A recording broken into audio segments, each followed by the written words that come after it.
U dobru je lako dobar biti, na muci se poznaju junaci. Ja sam Petar II. Petrović Njegoš, crnogorski vladar, vladika, pesnik i filozof, i ovo je moja životna priča. Rođen sam 13. novembra 1813. godine u selu Njeguši, blizu Cetinja. Moj životni put bio je izazovan. Prošao sam mlad kroz mnoge crnogorske manastire, a knjige su postale moji najbliži saputnici.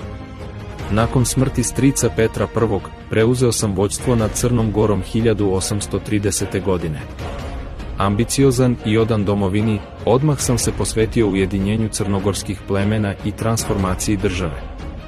Iako su se pobune javile zbog uvođenja poreza, moja neustrašivost nije dopustila da me zaustave u borbi za modernizaciju, nezavisnost i ujedinjenje, a stalnim borbama sa Osmanskim carstvom uspeo sam proširiti teritoriju Crne Gore.